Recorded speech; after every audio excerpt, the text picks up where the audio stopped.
ये भी ध्यान दीजिए कि स्ट्रेचेबल फ्लेक्सिबल कपड़े वहाँ पे नहीं लगाना है। ऐसे जैसे कॉटन के शुद्ध कपड़े ही यहाँ पे लगाना है, शुद्ध स्ट्रेचेबल जो कपड़े हों वही यहाँ पे लगाएं, और वह लगा करके आप पीछे से चाहे तो लपेट दें। बांधने का प्रयास इसमें कसा नहीं जाता है, ये भी ध्यान रखिएगा, प्रयोग करके देखिएगा तो पता चले। अगर कस देते हैं तो फिर समस्याएं आने लगती है, फिर जो सहजता होती है वो सहजता नहीं आती है। इसमें केवल लपेटने की बात आती है, ठीक है। और छोटा सा रहेगा, इतना ही रखिए कि वो उस पर जाकर के चिपक जाए।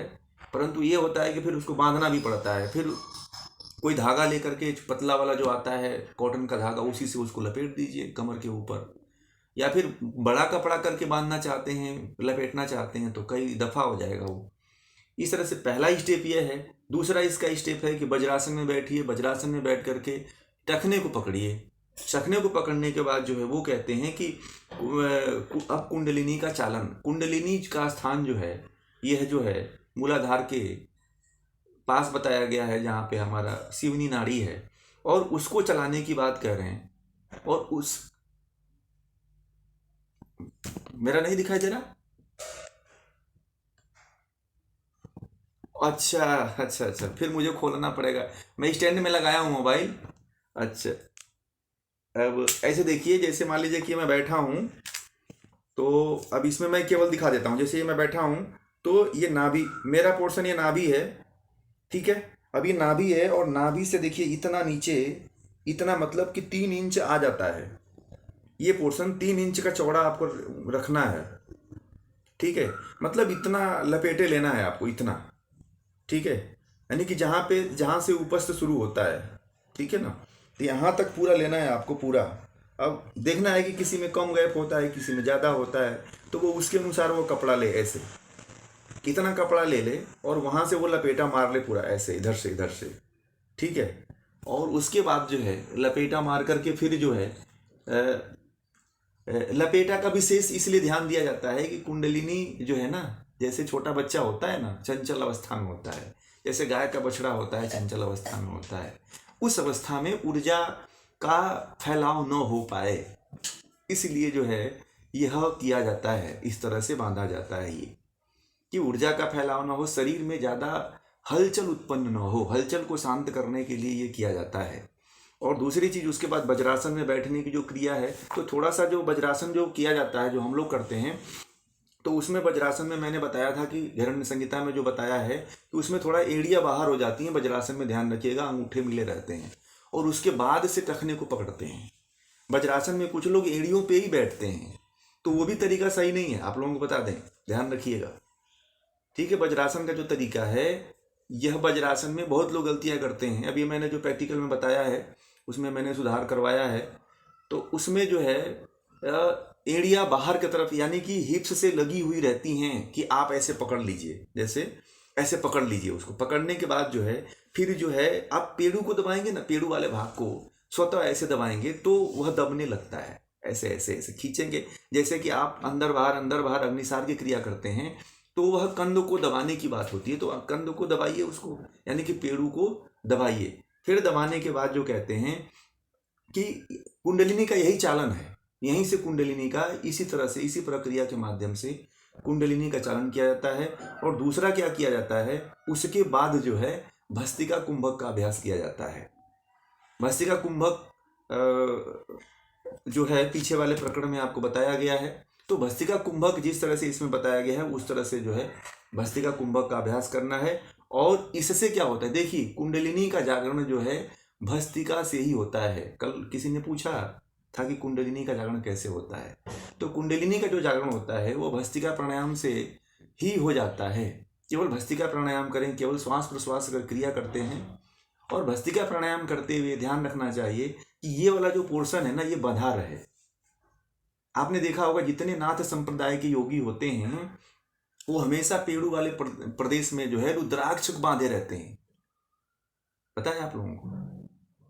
गोरखनाथ को मंदिर को में कभी मूर्ति को देखा है आप लोगों ने? उनका इतना बना रहता है, इतने दूर तक वो रुद्राक्ष की माला लपेटे रहते हैं। तो जो योगी होते हैं, जो प्राथमिक साधक होते हैं, वो तो कपड़े आदि का प्रयोग करते हैं, परंतु जो उच्च अवस्था में पहुंचे हुए हैं योगी, वो रुद्राक्ष का जो ऊर्जा होती है ना, रुद्राक्ष पहनने से क्या होता है कि ऊर्जा को फैलने नहीं देता है, उसके अंदर बहुत जबरदस्त पावर होती है।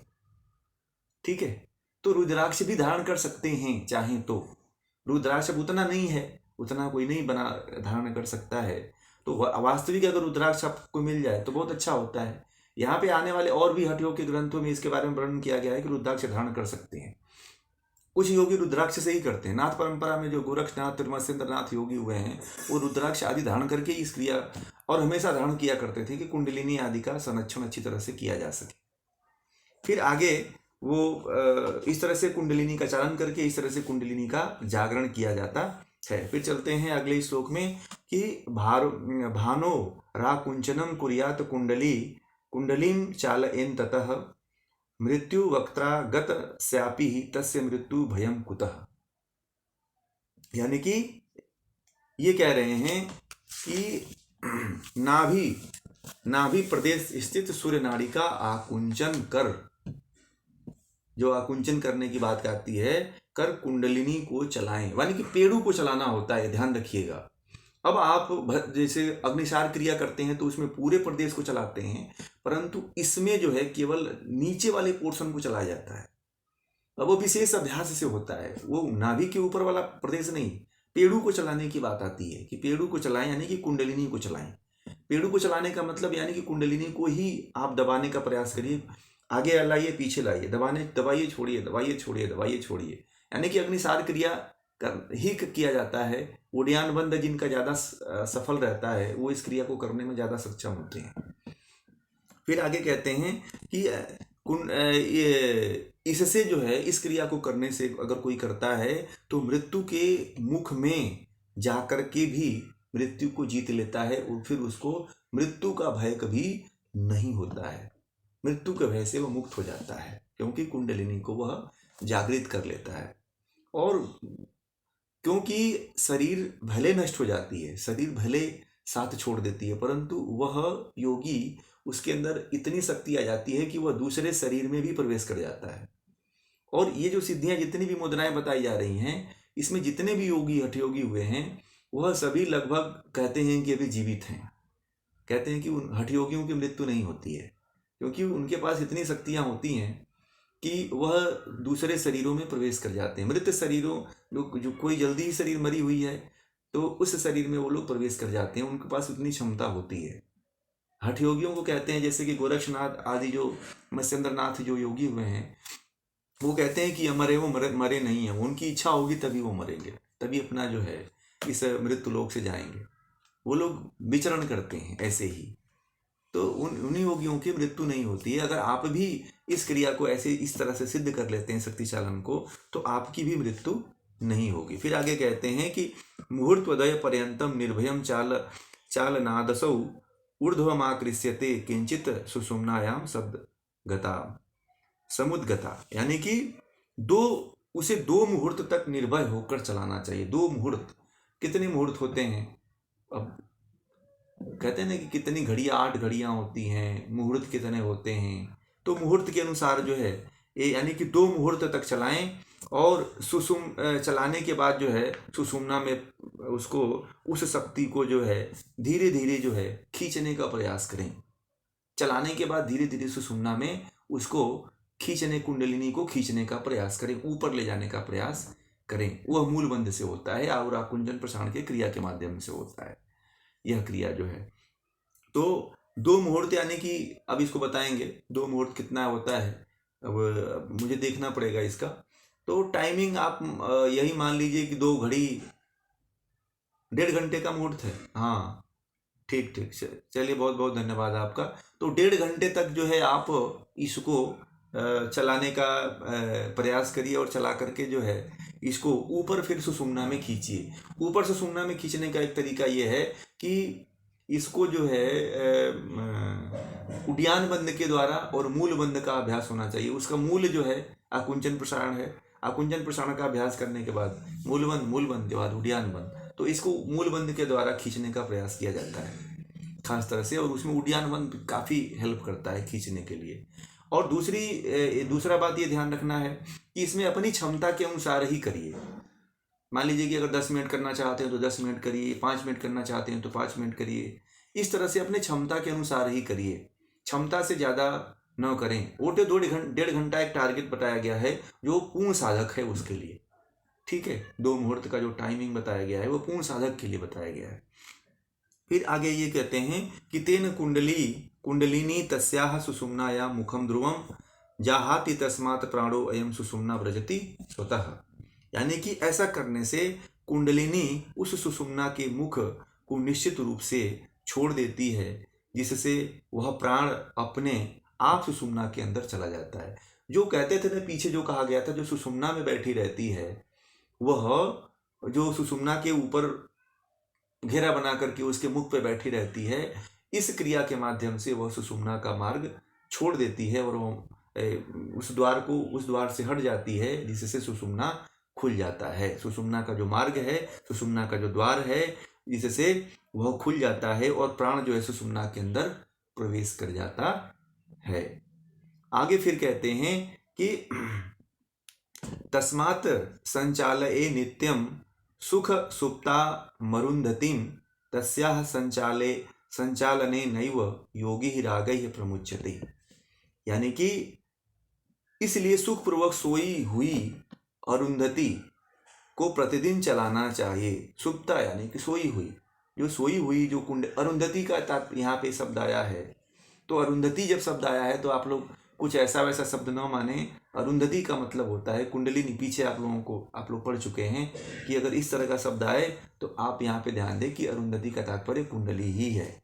तो वो कह रहे हैं कि सोती हुई कुंडली को प्रतिदिन चलाना चाहिए। एक दिन अभ्यास करके छोड़ देते हैं तो फिर कुंडलिनी नहीं जगती है, ध्यान रखिएगा। कुंडली को चलाने के लिए, कुंडलिनी को जगाने के लिए प्रतिदिन उसका अभ्यास करना पड़ेगा। अगर प्रतिदिन अभ्यास आप नहीं करते हैं तो कुंडलिनी, फिर आप वह 0 पोजीशन पे चले जाते हैं। कुछ लोग कहते हैं कि मैंने 10 दिन तक अभ्यास किया था और मुझे सिद्ध नहीं हो पाया। 10 दिन के अभ्यास में नहीं सिद्ध होता है। इसको लगातार कम से कम 6 महीने तक अभ्यास करें तो यह सिद्ध हो सकती है। शक्ति चालिनी को सिद्ध करना चाहते हैं तो गुरु का एक तो सानिध्य रहना चाहिए, किसी के संपर्क में रहना चाहिए। संपर्क में रह करके इसको करने का प्रयास करिए। यह जो है खेचरी से, आप ध्यान दीजिएगा, यह खेचरी से, बजरोली से, सहजोली से बहुत ही अच्छा है। इस क्रिया को लगभग सभी लोग कर सकते हैं और सबके लिए उचित है ये, चाहे स्त्री हो, चाहे पुरुष हो, चाहे कमजोर व्यक्ति हो, उन सबके लिए है। कोई बाध्यता इसमें नहीं रहती है। ये इस क्रिया जो शक्ति चालन है, अपने आप में एक स्टेप बाय स्टेप चलती है यह। और यह जो है एक साधारण व्यक्ति को भी असाधारण बना देती है।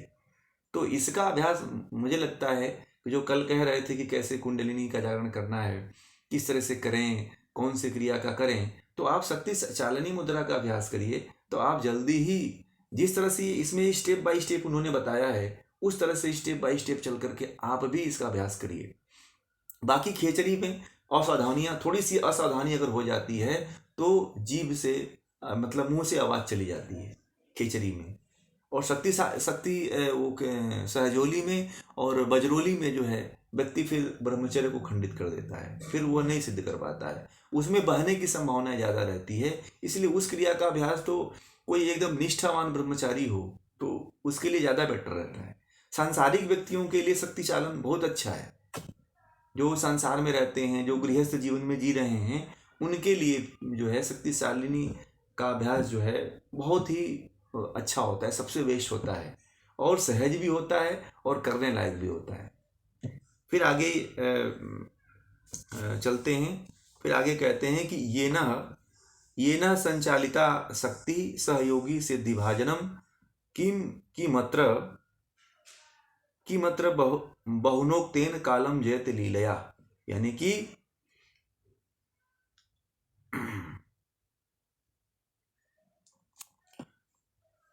जिस योगी ने कुंडलिनी का चालन किया है वही योगी सिद्धि प्राप्त करता है। ध्यान दीजिएगा, जो कुंडलिनी का चालन करता है वही योगी जो है क्या करता है, सिद्धि को प्राप्त करता है। इस संबंध में अधिक क्या कहना। किमत्र बहुनोक्ते बहुनो अक्तेन कालम जयति, अनायास ही वह मृत्यु को जीत लेता है। काल मतलब मृत्यु को, जयति मतलब जीत लेता है। यदि कोई कुंडलिनी का चालन करना सीख जाए तो वह सभी तरह की सिद्धियों को प्राप्त कर लेता है। कुंडलिनी का चालन अगर हो जाए तो वह व्यक्ति जो है कभी पागलपन की स्थिति में नहीं आता है। शक्ति चालन बहुत ही शक्तिशाली और बहुत ही सहज है। आम एक सभी जनमानस के लिए, मैं तो अगर कोई कहता है कि कुंडलिनी का जागरण कैसे होना चाहिए तो उसे खेचरी न बता करके, उसे बजरोली से अजोली न बता करके उसे शक्ति चालन का बताता हूँ कि ये कर लो, आप शक्ति चालन का अभ्यास करो। स्टेप बाय स्टेप है, एक एक स्टेप में आप कैसे आगे बढ़ोगे ये सारा इसमें इंक्लूड है, दिया हुआ है, आप उस तरह से कर सकते हो। परंतु उसके साथ साथ आप गुरु का सानिध्य होना बहुत जरूरी है। गुरु के सानिध्य में नहीं रह के करते हैं तो फिर आपको इसमें गड़बड़ियाँ होने की संभावना ज़्यादा रह जाती है। फिर आगे कहते हैं कि ब्रह्मचर्य, जो मैं कल बात कह रहा था वो बात आ गई है यहाँ पे कि ब्रह्मचर्य तस अइव नित्यम हितमितासनः मंडलाद दृश्यते सिद्धि कुंडल्याभ्यास योगिनः। यानी कि सदैव ब्रह्मचर्य का पालन करने वाले, सदैव ब्रह्मचर्य का पालन करने वाले। और दूसरी चीज उन्होंने कहा है कि पथ्य यानी कि पथ्यापथ्य का परिमित भोजन, मिथ्या नित्यम हिता मितासनम, मिताहार है, पथ्यापथ्य का ध्यान रखे, मिताहार का ध्यान रखे। मतलब ये करने वाला अगर कोई है तो वह कुंडलिनी का चालन या अभ्यास को एक मंडल मतलब 40 दिन में ही सिद्धि के चिन्ह दिखाई देने लगते हैं। अगर कोई साधक है तो एक मंडल को यहाँ पे 40 दिन कहा है कि स्वात्माराम जी ने भी यहाँ पे लिखा हुआ है व्याख्यान में, जो उन्होंने व्याख्याकार हुए हैं उन्होंने लिखा है कि एक मंडल जो है 40 दिन का होता है। तो उसमें सबसे पहले कोई साधक अगर हठ योग की किसी भी क्रिया को करता है तो ब्रह्मचर्य का पालन होना जरूरी है। ब्रह्मचर्य का तात्पर्य है कि वीर्य आदि की रक्षा करने वाला हो, जो हमारा बिंदु है बिंदु को धारण करने वाला हो, आहार विहार उसका सही हो, मिताहार भोजन करता हो और पथ्य अपथ्य का भी ध्यान रखता हो कि क्या उसको लेना चाहिए क्या नहीं लेना चाहिए, जो पीछे सब आपको बता दिया गया है कि कौन सा भोजन खाना चाहिए कौन सा भोजन नहीं खाना चाहिए। तामसिक भोजन से दूर रहिए, सात्विक भोजन लेने का प्रयास करिए। इस तरह से अगर आप करते हैं तो 40 दिन में ही कुंडलिनी के चालन से जो है साधक को उसकी सिद्धि के चिन्ह दिखाई देने लगते हैं। 40 दिन के भीतर पूरी निष्ठा के साथ करते हैं तो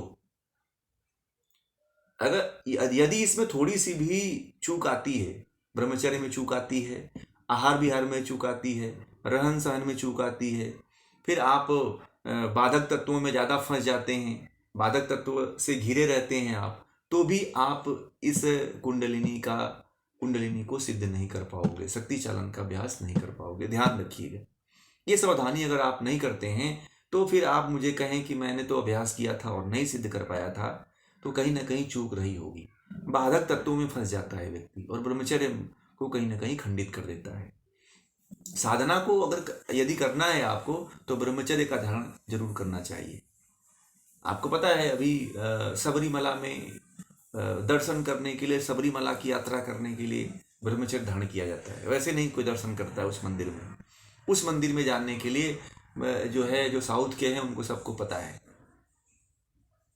कि जो है उस व्यक्ति को 1 साल से जो है पहले जो है 1 साल तक या उस काल में भी जो है पूरा इन ब्रह्मचर्य का धारण किया जाता है। गुरु के सानिध्य में रहा जाता है, रह कर के गुरु के साथ जो है फिर वो सबरीमला की यात्रा की जाती है। तो बड़ा ही अद्भुत ये सारी जो ऋषियों के द्वारा दिया हुआ जो निर्देश है, जो ज्ञान है, उसका कहीं ना कहीं हमारे जीवन में बहुत बड़ा प्रभाव पड़ता है। इसको हल्के में न लें।